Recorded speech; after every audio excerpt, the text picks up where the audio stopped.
Greetings, people. Martin here, Martin and Kathy Davis channel on YouTube. Uh, just want to talk about some of the stuff going on in the world, and I'm speaking from Revelations and chapter 6. There's a bunch of stuff that's going on there that is happening in this world and has been happening for probably 20 years or more, and some of it even longer, but especially this past 20 years. One of them that I'm going to read right now is in Revelations chapter 6, and it is called the fourth seal. It's verse 7 and verse 8. It says, "When he, Jesus, opened the fourth seal, I heard the voice of the fourth living creature saying, 'Come and see.' So I looked, and behold, a pale horse. The name of him who sat on it was Death, and Hades, or Hell, followed with him. And power was given to them," listen to that, "power was given to them over a fourth of the earth, to kill with the sword, with hunger, with death, and by the beasts of the earth."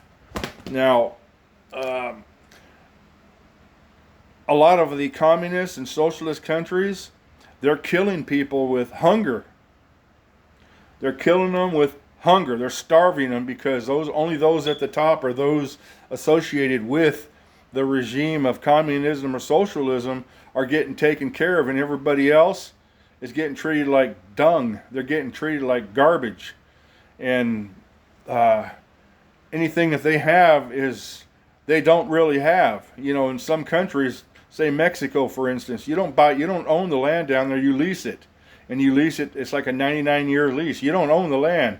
Communist countries and like Cuba or socialist countries, you don't own nothing there. Everything is owned by the government. You have no ownership. Now, when God made man in the Bible, in the beginning, when he made man, he told him, this is what he told him. This is capitalism in a sense. But we do what we do in the name of God. We do what we do with the guidelines of what God gives us, the parameters that God gives us to work within. And that is, he says, go out into the earth, subdue it, be fruitful, and multiply. That isn't communism right there, and that's not socialism. That's capitalism. You know why there's scarcity on the earth? There's another seal, the third seal says this: "When he opened the third seal, I heard the third living creature say, 'Come and see.' So I looked, and behold, a black horse, and he who sat on it had a pair of scales in his hand. And I heard a voice in the midst of the four living creatures saying, 'A quart of wheat for a denarius, and 3 quarts of barley for a denarius, and do not harm the oil and the wine.'" I heard a sermon on that one time, and it taught that was basically a reference to rich people who gobble everything up and hoard everything, all the good stuff, to themselves, and leave nothing for everybody else. And what they do leave for everybody else, they charge through the nose. 3 barley loaves, that was like the cheapest form of bread back in biblical times. It's like air bread. When you go to the store, they got air bread, and then they got that good bread that weighs, and it's got nuts and all that kind of stuff. Then they got air bread like Wonder and a couple other ones. It's just air bread, and they sell that for what, $3 a loaf? It used to be a quarter a loaf or whatever, 50 cents, less, not even $1. But now they're selling it for a lot, and there's no bread to it. So anyway, scarcity on the earth, and then the other one where it talks about, the first one that I read, where it talks about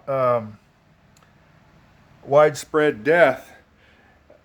You know, those people then, those communist countries are using hunger to control the people. Did you know that? They use hunger to control the people, and that you can't even work unless you're in the system. Ain't that something? You can't work, you can't be fruitful and multiply and subdue the earth unless you're in the system. And then you're in the system with them, not what is right, but what they say is right. And we're having a lot of that right now, especially with social media and, you know, all the tech giants and the news outlets, computer governing everything we think, and not think, but everything we say, and they try to govern our thinking that way. They don't govern our thinking. They just govern what can be said on these devices, like the one I'm using right now. But anyway, it's something to consider. When it says don't harm the oil in the wine, that's for rich people. Rich people have oil, and that's the best of the best. Back in the day, that's what it was. Wine and oil was basically, you had to have money to have wine and oil. But they want to control everything and give us junk and charge us through the nose, and that's what's going on.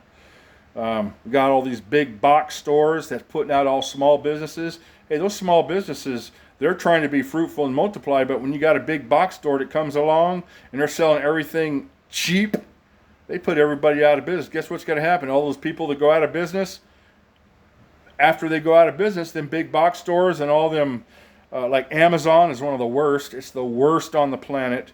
And Walmart is another one of the worst. And all the big lumber stores like Lowe's and Home Depot, hey, they're undermining all small businesses. One of the things small businesses have made a mistake at is charging too high of prices. They need to be competitive. And but that, aside from that, they're putting all small businesses out of business and just make it so you got to go to big box stores. That's socialism and communism in a different sense. People don't see that. Anyway, hope I said something to light people's eyes up and be aware. Everybody needs to be self-sufficient and independent as much as they possibly can. Grow your own vegetables. If you can buy one of them mini lumber mills, lumber mill, get one. Something that you can make money with yourself.